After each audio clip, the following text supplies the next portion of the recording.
Jæja, ágætu blikar fjær og nær. Það Gylfi Þór Sigurpálsson, fyrsti handhafi Huldunælunar sem hér í viðtali. Gylfi, til hamingju með þetta. Takk fyrir. Áttirðu von á þessu? Nei, ég veist ekki hvað ég var að koma að gera hérna. Nú kemur fram að þú hefur fylgt félaginu lengur en flestir aðrir, að þú ferð á þinn eiginlega fyrsta leik 1968. Já.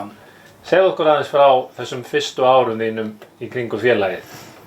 Já, það var nú bara, maður kom bara sem áhorfandi og svo var það ekki fyrir bara, ég fylgdist náttúrulega með og kynntist þessum strákum hennar Huldu og fylgdist með þeirra Hinrik var að spila og Einar og hérna, svo var það ekkert fyrir en, ég veit ekki hvað ár það var, 8, 10, eitthvað svoleiðis sem ég var beðinn að koma í unglingaráð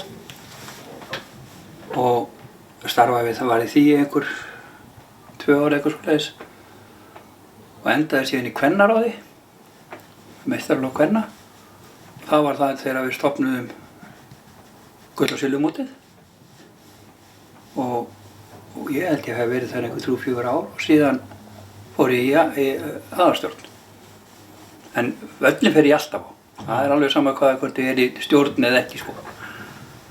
Þannig að hérna, en ég semst var byrjað að fylgjast með af því að maður þekkti þessa menn sem voru að spila. Hver svona eftirminnilegasta stund þín sem stuðningsmaður Breiðabliks? Ég held ég verið að segja að það hefði verið á stjórnuvellinu þegar við erum Íslandsmeistarar. Í karlaflokkinum? Já, en í kvennaflokkinum, það svo margir titlar, það erfitt að muna eftir einhverjum einum.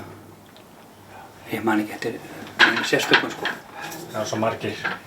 En áttirðu von á þessu, kannski þegar þú ert húsvíkingur að upplagi og hérna ert þar í græna búningnum og svo kemur þið hingað.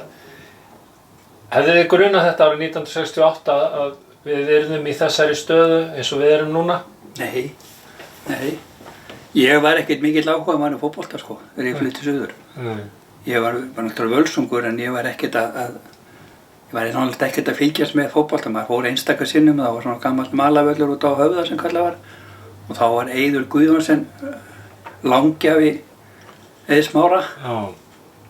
Nei, afi Heiðs Smára. Þá var hann að spila með völsungunum og maður þekkti þá strákallar sko, eða kallar sem í dag. Það var svona einu skipti sem maður fór á, kannski einu sinni 2 ára á sumrið eitthvað. Það var ekkert fyrir að ég fór að fylgjast með hérna á Vallagerðsvellinu sem ég fór að mæta á nánast alla leiki ef ég möguleika það. Nefnir sumar. Já, bara... Sérstaklega ástæðu. Já, sérstaklega ástæðu, þú bara lentir í smáslysi. En hvernig sérðu þetta þróast félagið okkar? Nú erum við sem sagt í toppbaráttu í bæði karla og kvenna og Evrópukeppni, en getum við toppað þetta?